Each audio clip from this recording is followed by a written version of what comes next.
When somebody's 22, they're actually seeing that this 18-year-old through crypto has become a millionaire. So it does make you feel inadequate. We ourselves don't have a check on things that are making us feel inadequate, and that impacts our perception and our self-talk and everything. It's just such a big world, and we're so tiny, yet we make our problems so big, right? It's such self-induced suffering. So actually, not suffering, I think, is spirituality, because at least you can eliminate all the suffering that is in your control. So regardless of how far I've come, I feel there's still that fat kid in me who is underconfident, right? And it's something as simple as just earning well that can completely change how you see yourself.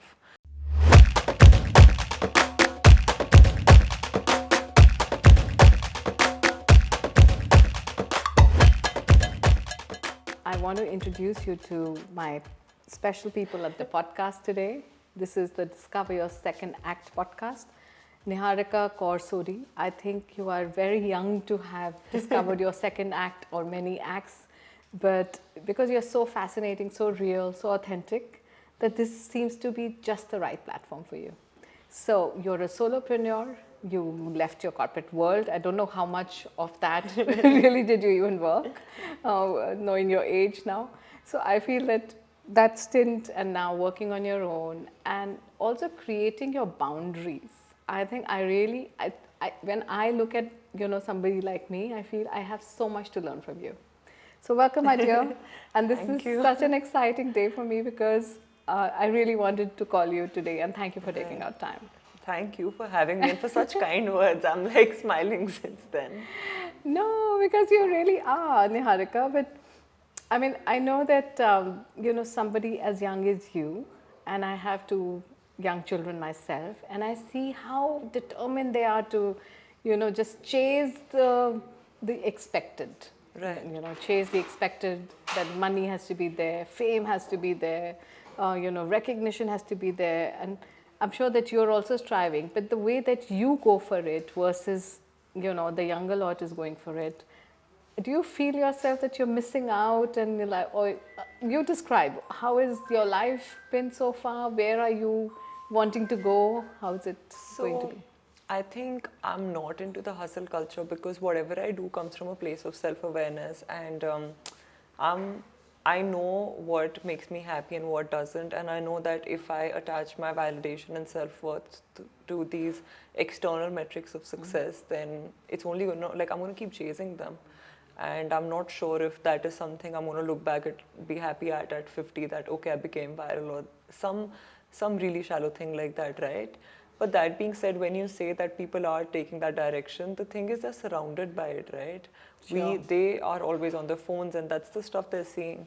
When somebody's 22, they're actually seeing that this 18-year-old through crypto has become a millionaire. So it does make you feel inadequate. And then the dangerous part is there's no boundary with the social media. Nobody checks what you're seeing, which is fine because it's good to have that. But we ourselves don't have a check on things that are making us feel inadequate, and that impacts our perception and our self-talk and everything. So it sort of changes the way you behave. And which is why I do not indulge in social media as such. Only my work is there and I talk there, and that's it. But I don't use apps that make me feel inadequate. If I was on Instagram, maybe would have earned more with sponsorships or anything, maybe made a larger impact. But I know it's not good for me, and I'm not going to do it just because the world is doing it. Wow. Yeah, because I think that is something I need to learn as well. But how do you protect yourself from it? And how is this awareness at this stage coming? I mean, are you working on it consciously, or are you that person?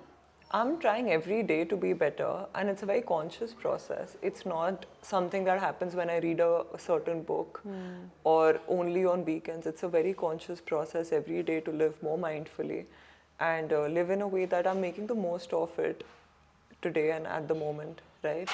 How do I dissociate myself from that is through rules like apps time out at 9 p.m. and I don't have the Instagram app on my phone or Facebook, and I don't mindlessly scroll on any platform actually, because I read this book called Deep Work by Kyle Newport, and he had such strong science on how scrolling affects your neurons. Wow. And in a way, it's killing them, because now as we're not producing ideas anymore, we're only reproducing what we see online. Yeah. And we're totally limiting ourselves. And also the ease of dopamine, right? Earlier, people used to work really hard and then get some success and then that dopamine. But like today, you're on Bumble and you get a date. You're on Uber and you get your cab. It's just such quick dopamine. And that's not healthy, because it sort of makes you very addicted to instant gratification. But life is Yeah. not instant gratification. Nothing will happen with a swipe or in a day, and it takes years. And we're just making a process pathetic for delayed gratification. So tell me, while you were growing up, did this influence come from somebody? Like maybe because I know, being a parent, how much pressure I put on my kids, or had put before, and now I'm also living mindfully and trying not to Right. come in their way. But I mean, it's a natural process of also handling kids, I feel. Right. That you know what you should do, what you shouldn't do, how you should read, how you Right. should eat your food, what, you know, so it's always about giving instructions. Right. So then in all this, I mean, did you not feel that, or maybe your parents were they different? So they really advocated independent thinking, which is that there was advice, which is that I wanted to be a pilot. So they were like, okay, cool. They were both on board that I want to be a pilot. Until like in 10th, I was so bad at math that I said I can't do math, so I'm not going to be a pilot. But even before I left for my master's, they were still like, are you sure? Like, do you want to give your exams? Do you want to be a pilot again? And I said no. And there was no pushing. And I think that independent thinking advocated me to just do my own thing. And whether it's reading certain books or learning or writing poetry, they didn't pressurize me. Also for marriage? No, they didn't pressurize me. No, not pressurized, but discussion about it. What about it? In the sense that, you know, you must have heard randomly, okay, what are you thinking of life ahead? No, Do they you want to don't. I'm settle the excited down? one, because I have loved Bollywood and I have been wanting to get married since I was a kid, so it was. Wow. Imagine how Bollywood influences us, right? Yeah. And the current Johor weddings, of course, Yeah. and the fancy lifestyle that we all must Yeah. have. Yeah, true. So, okay, so how did you think of getting into writing first and then creating a course around it that can help also people around? So it wasn't a part of a plan. It's just that when the pandemic hit and we were working from home, and because I was the junior most in the team, so you have to do everything and be a part of all calls. But then, since it wasn't a face-to-face meeting, I could do whatever on my tab. Nobody's seeing, so I would just like read blogs and all of that. And then I saw these people, and I thought that there are actually some people living a good life, you know. And some of them are young, and some of them are in their 30s and 40s and 50s, but they have left this, and that means it's very much doable. So I thought I'll start freelancing, and I thought I want to be a freelancer. I never thought I'm going to have a business one day. So I started freelancing and started making a bit of money from there. And after that, because I wanted to make money and not just quit, because you have to pay bills, and so it was a very important factor for me. So after I made money, then I quit, and the course was also never a part of the process. I just wanted to. So I was fresh out of my surgery, and I was on bed for 4 weeks because both my ACL and my knee got reconstructed. Oh, and what happened there? I fell from a height long back. So I was on bed for so long, and I was also a bit handicapped that I could not use the washroom on my own or bathe or anything at all. So such a mentally negative spiral. So I randomly tweeted if is there somebody who needs help with being consistent. So I don't teach writing. I teach how to build sustainable systems for consistent writing. And a lot of people replied. And about 120 people commented, and I sent them a Google form. About 75-ish filled the Google form, and then I shortlisted 40 people from 20 different countries, got them on a Slack group, and experimented if what I want to teach actually works. Wow. And it did. And when I launched it, I thought nobody's going to pay, but it's been like, we're going to start our 8th cohort, and we've always been sold out, so something is going well. So it was a gradual thing. It was never a part of the plan. I quit to be a freelancer. I didn't know that I'm going to be doing my own thing someday. So hearing you, I just feel, do you think that it's good to take a leap or just follow the process, or to break a barrier? I don't know what's coming out of it, so I want to hear your thoughts. I would say first, see why are you doing what you're doing, right? Most people are unhappy because they don't know why are they doing what they're doing. And it's good to analyze what makes you unhappy and then see what all can you eliminate. And then so that you lean towards things that make you happy. It's important to analyze what your ideal life is and what are you doing right now and see how can you bridge the gap between the two. So I think inner work is very important because see, some people will take the leap and fail, but then they will have a bunch of excuses for it. But then the other person who has their inner work sorted would probably be resilient enough to get through it. Right. Because it's not easy. It looks very fancy on the outside to grow quickly. Like everyone sees that I've grown quickly, but I've actually been writing since I was in second grade or something. So the skill has still been refined for so many years. So I think inner work. And so, inner work is also a very deep concept, right? Yeah. So when you say inner work, what is inner work for you? I think it's being aligned to why you're here and being daring enough to ask yourself that question and knowing that the answer for it will not be the same throughout. It can change every month and that's okay. Right. Goals can, the same goal can change every month and mold into something else, and that's okay. So coming back to what you asked me before this, if you should take the leap, I would say if you have your mindset in place and your why and your purpose in place, then you can take the leap. But a calculated one, have your savings and everything in place. But if it's just to follow a facade, then probably not. But then how did you come to understanding what your why or your purpose is? So I actually did a goal setting exercise through, I read this book called Unlimited Power by Tony Robbins. And that's how I educated myself on the concept of self-talk. Right. And how it impacts your self-belief and what are negative belief systems and, the goals that you can set in life and how can you get there. Nice. So, but I did all exercises that were mentioned in the book, which took a lot of time and of me with me, which is something I didn't do before so much. So that helped. That book really helped me, Before that, I was always aware of say law of attraction and all these spiritual concepts, but not the action that goes behind it. Because only thinking isn't enough to manifest. You also have to put the work for it. Yeah. So are you a spiritual person? Yeah. And how do you define it then? I don't know. How do I define being spiritual or spirituality? No. Yeah. What is spirituality for you? How do you define that? And then you say that you're a spiritual person. So I want to understand from where that's coming. I would say that it's because I believe in the higher power and our connection with it, and our place here, and how infinite the world is, and how much of a tiny speck we are in the universe, but at the same time how connected we are. So very deep.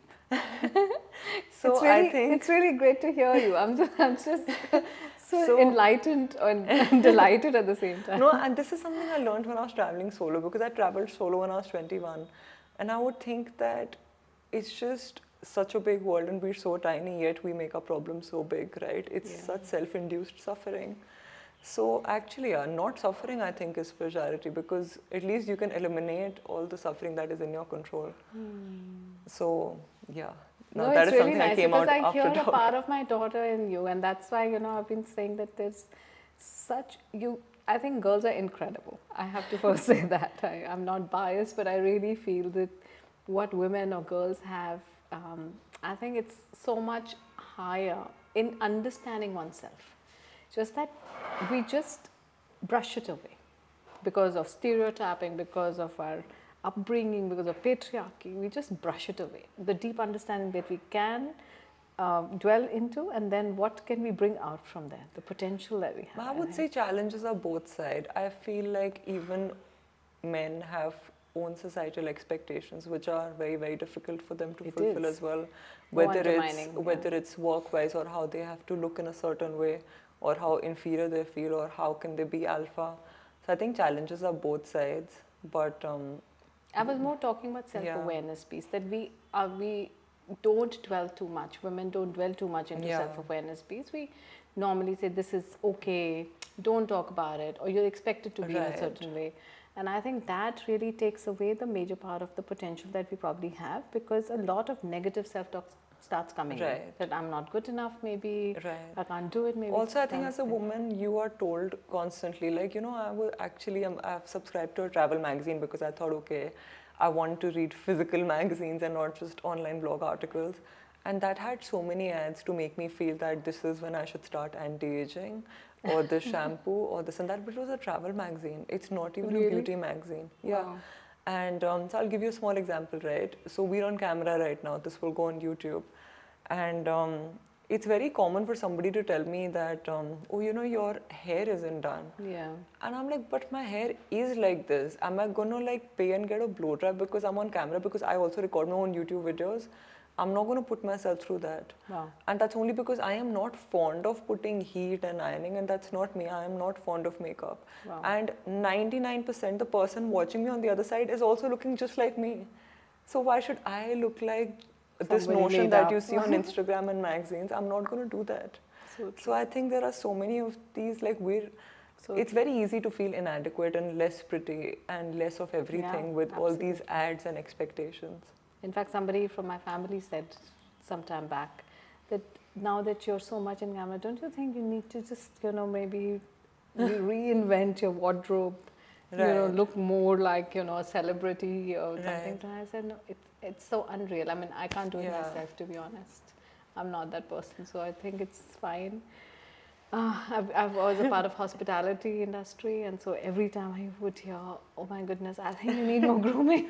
But then that's it, once you make peace with who you are, Yeah. and that's how you're going to be, and this is your real self. Also, I look up to somebody very different. Like, I really look up to Sudha Murthy.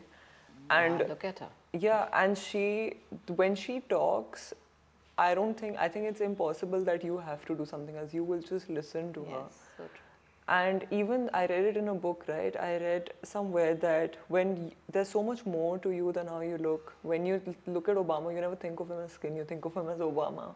Yes. So it's all about so I don't want to put my energies in the wrong place.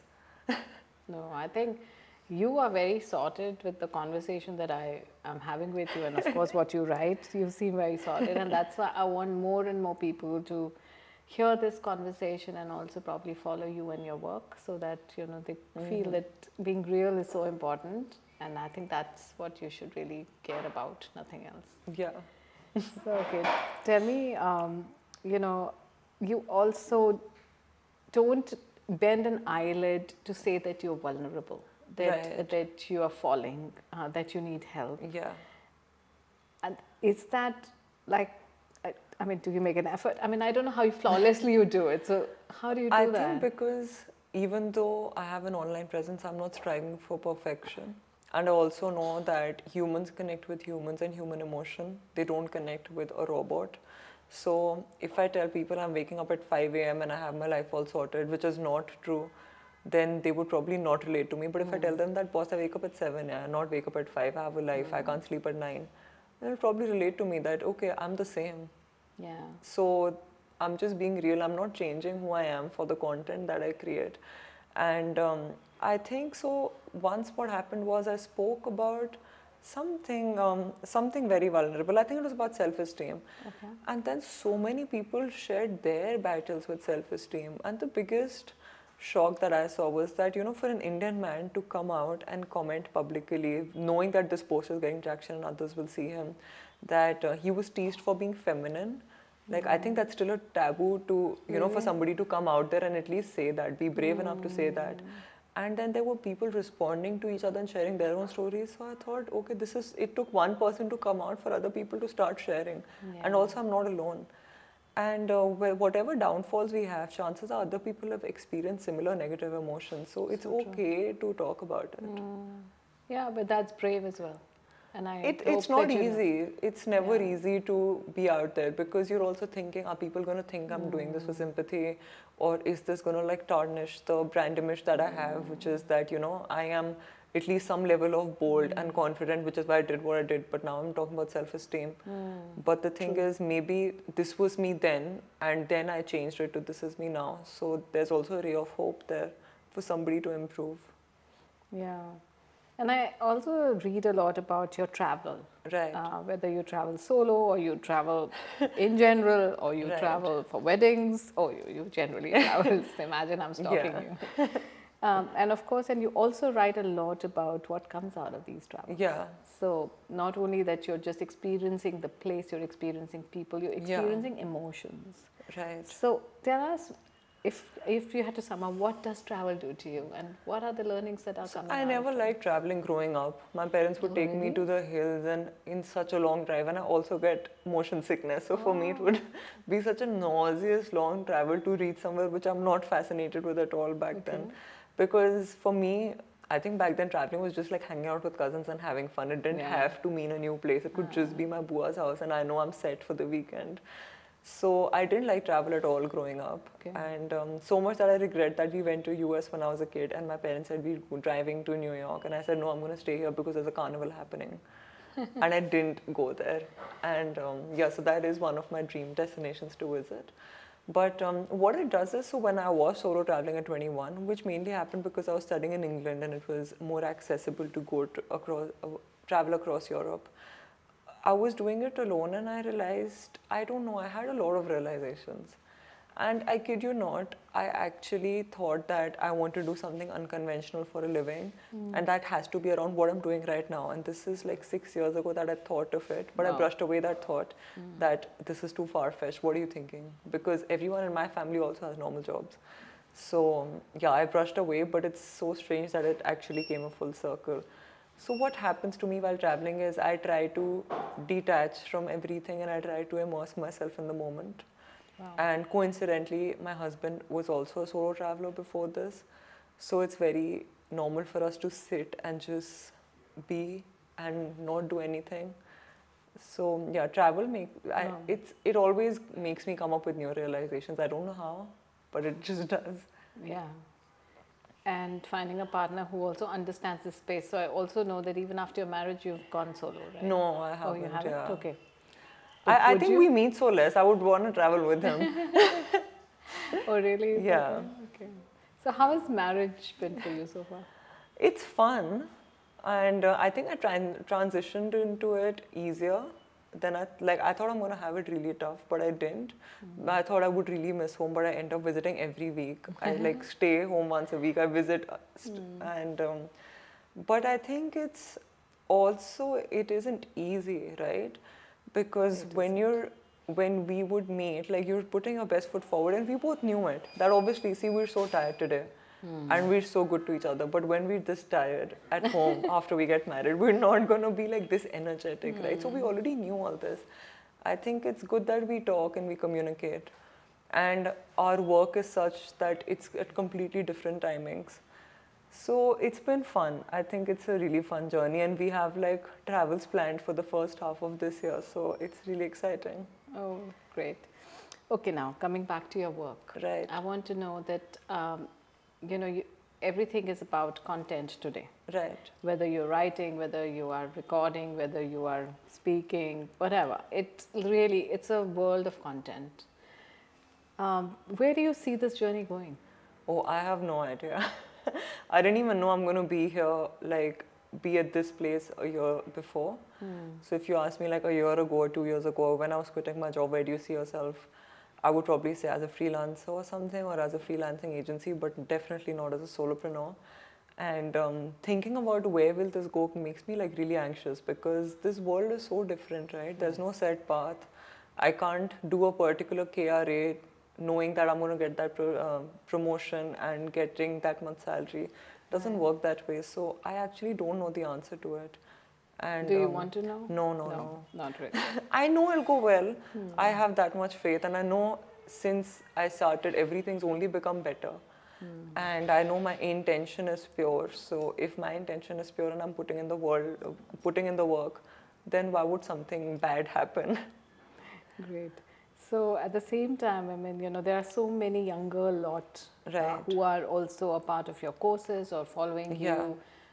So what do you have an advice for them? Most of them are older than me. Like 90% of my course students have kids. Some of them even older than me. Nice.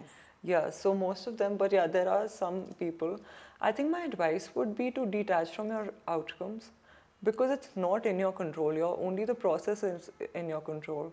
So be focused on showing up and becoming better, and everything will take care of itself. But if you keep refreshing your stats or you keep analyzing your day one to somebody else's day 1000, then it's not going to work out. Even when I started out, there was no traction that I got anywhere for months and months, but I just stayed at it and detached from my outcomes. And for me, it also helps keep my heart safe because I'm really emotional. So I don't want to like be so outcome and statistics focused or number focused because there's no end to it. Right. So how do you plan your day, so to say? I mean, how it's your course running on its own, and then what else do you do? So Summit 21, which is my core-based course, happens 4 times a year. And we're shooting this in April. I've done 2 cohorts, which I had to do in less time frame because I was traveling. And then the next one is in June, and then there will be one like sometime between June and December. So that's 4 times a day, 4 times a year. Then there's a LinkedIn course that I soft launched a month and a half ago. Okay. That is completely self-paced. I have digital products, so that is all passive. And I write on a website called Medium. That's all I really do. How my day is planned is I wake up, I have my half an hour of breath work where I'm doing 2 types of pranayam and meditation and chanting. And after that I work out, and then I work for about 2 hours, 3 hours. And then if there's any work left, I work in the evening. So. And how are you so also detached from networking? Because when you said that I am not on social media, well, I don't see the point of it. I don't want to meet everyone. What is the point Not of it? everybody, but like... It's like people I look up to, I'm already in touch with what they're up to, like through the stuff that they put out. But yeah, and people I want to learn from, I'm learning from already. So when people say networking events or come and meet like these 10 LinkedIn creators who are hanging out, I just feel like I'm very conscious of my time. So which is why like everything I do is very time conscious, whether it's like somebody inviting me somewhere or anything. So I just feel like why would I put so many hours into something I don't enjoy? True. And even I will not be how I am otherwise, because if I'm in a group of 10 people, chances are I'm super uncomfortable because I don't like being around a group of people. And chances are that, so like people when they meet me, I did try this networking thing, but then they start taking tips from me. So then I feel like they don't want to connect with me at a human level anyway. So what is the point of it? Yeah. And you know, the thing is, when they want to, you vibe. There are people I talk to, like there are people I ask to hang out with me. There are people I randomly ask on the internet to get on a call with me because I know that they're not there to pick my brains and they want to connect with me genuinely. So I think the instinct helps. So but otherwise, I don't, like, I am good at home. I don't even like going out so much. Yeah. Okay, great. And tell me, you know, because you are in your own space, I'm sure that there could be times that you feel alone as well. Or there are times when you're sad, but I also know that you process it in your own way. So talk about it. So because I want people to know that how are you handling such good times? But I actually love being alone. And I'm also the only child, right? So I think that makes you very comfortable with your own self. True. And I really like being alone. I prefer being alone than to go out. And I am that person who will only like go out for a lunch once in 2 weeks, and even that once I'm like, oh, like I hope it gets cancelled, I will get to stay at home. So I am that weird. So, but if I'm sad about something not related to being alone, then I don't stop myself from feeling sad. I feel like let the emotion process, let it seep in. If I have to cry it out, I cry very easily. I cry in all movies. So I do cry, I do feel sad. And then I feel, okay, like it's happened. And just make peace with that this has happened. How important is staying motivated every day? I think I don't know. So I've been turning up at the gym for the last 8 years, for the last 9 years. But it's not like it required some motivation. It's just become a part of the routine. So I think routine is, if I was motivated to write, I would only write once or twice a week. But I don't leave anything to ideas or inspiration because that's a very unsustainable way to work. So I started gymming because I was obese and I was 85 kilos, and then I lost 25 kilos. Wow. And I've been gymming till date just because I want to be healthy. So I think putting things in your routine helps instead of just staying motivated. But probably knowing your why, again, knowing why you're doing what you're doing is helpful. So when you are gymming, of course, you also have a lot of energy that you come back with. And the person that you are, while I'm talking to you, you are a very calm, composed. Yeah, I'm very calm. I don't get angry. So do you, my question was, do you ever like burst out, or do you, does something really upset you sometimes? No, I don't get angry. And that's again a very conscious thing. Wow. Because I know it's an emotion which will only harm me. So I don't see the point in it. Like, Wow. ek to I'm angry, upar se I'll do self-suffering. So, and I'm angry at somebody else and they're not even suffering. What's the point of being angry? So, yeah, I think I don't get angry, but I cry. If I'm angry also, I'll cry. If I'm sad also, I'll cry. So I cry very easily. Yeah, you seem to be a very sensitive, emotional. Yeah, I don't see the point of like disliking something, you know, or actively talking about how much you dislike something. Or, you know, my 9th grade teacher used to tell us that don't use the hate word because nothing should be so strongly negative that you use it. I've never used it. I always say dislike. But I've never used it because she ingrained it in my head so much that it just never became a part of my sentence. And I think being mindful of words helps. Yeah, it does. It's making me reflective. I just used it yesterday on something actually. I've never used, I don't ever remember using it. Yeah, thank you. I would say thank you for bringing that because, yeah, I just used it yesterday on something. Okay, so Niharikaa, this podcast is about second act. Okay. And of course, people understand it in different ways. And I just want to ask you this question, which is very open-ended. What is your second act? I think giving myself a second professional life is a second act because it's enabled me to be a financially independent person, and that's made me more confident, and it's helped me respect myself more. Wow. Because regardless of how far I've come, I feel there's still that fat kid in me who is underconfident, right? And it's something as simple as just earning well that can completely change how you see yourself. So, and I'm also happier. I'm sitting with you on a weekday afternoon and I can do this. Yeah. You know, yesterday my nanny and my mom and I went out to eat kebabs in the evening and I could do that. So the fact that I can own my time is also really helpful because that's the only finite thing. I'm not trading time for money anymore. So all these things are really helpful. I am really happy since I did that.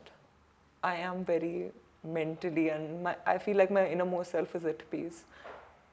And so how do you see your writing as a second act? I think it was always there. I was on Instagram, like, you know, in the influencer stage for 5 years. I quit it in 2020. It was always a part of, I always wanted to say things, but I just was probably doing it on the wrong platform. And I don't know where will it take me, but I know that it's helping people go somewhere.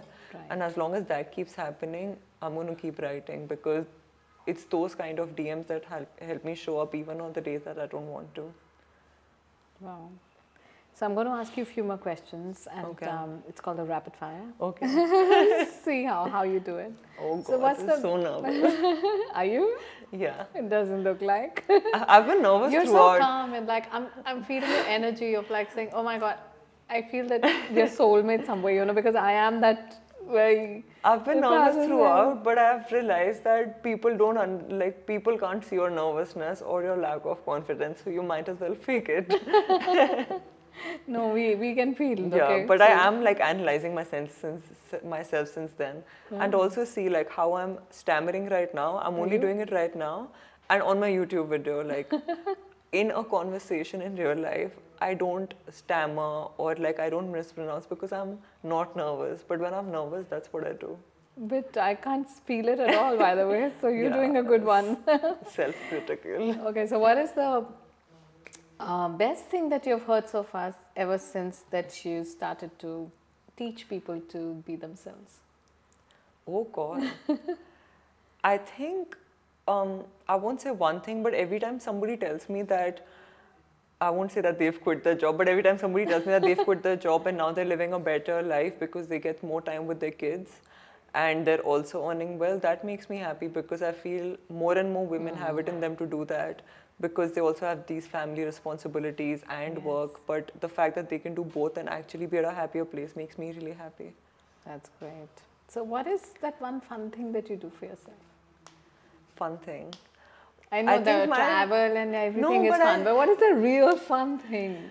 I think my fitness stuff is fun for me. And because I don't see it as a pain, for me, that's something I look forward to every night. That, okay, I'm going to wake up tomorrow and do this workout. I think that's fun for me. And binge buying books for no reason is fun for me. Nice. Yeah. And I do online window shopping way too much. Like just way too much. That's fun for me. And eating food is a lot of fun for me. I love food. I'm a complete foodie. Okay, great. So which food is something that you must go for every time? All. But otherwise, I love street food. So I love the papri chaat and golgappe. I love street food. I love that my nani is making biryani for me tomorrow. I'm already salivating about it. The kebabs that I ate last night, galoti kebabs, I love all that. So wonderful. Okay. I, of course, want to go back to ask you that how does one tackle fear or something that is unknown? By knowing that the image that you're making in your head is bigger than what will happen in reality. Yeah. Like chances are all that fear of what if this happens and what if that happens are just big what ifs which will never happen. So just knowing that is helpful and not analyzing it any further by just knowing that, okay, it's just my head making this up. It's not the reality. So do you ever have this feeling which is called FOMO? I have JOMO. I have a huge JOMO. I'm very joyful with missing out. No, I don't have any FOMO. Wow. But what is there to have FOMO of? Fear of missing out, so many things. I don't the know. world Like, is running ahead of you. I think people are minting crores ahead of you. Everyone has a different journey, you know. And what we see is only the tip of the iceberg. And I'm very content with everything. So I'm content as well as ambitious. But I don't let my ambition make me feel inadequate or pull me away from living in abundance. I live with a lot of gratitude. I've been writing a gratitude journal since May 2017. Wow. So that's again a very conscious practice to make sure that I'm aligned with gratitude and feeling good. So how do you handle failure, or is there a concept called failure at all in your vocabulary? No. There are things that don't work out, that's fine. I'm very detached to the outcomes because I know every time I win, it's impermanent. Every time I lose, it's also impermanent. And everything otherwise is also impermanent. So why dwell in something so much which is not there to stay? Yeah. Yeah. I sound like a saint. No, we'll talk about that after the podcast. But yeah, I'm hearing you, and I'm like, yeah, this such a young kid. I mean, is it for real? I think it's a lot of mental hardwiring I've done to think of this way naturally. Obviously, these are concepts that I learned and then I ingrained in myself because I knew that once they get in here, I'm going to live a better life, and that's happening. Yeah, I must, and I want to dwell deeper into when did this journey start, and when did you actually go so deep inside yourself? I think it's always been there. Like I read The Secret when I was 16.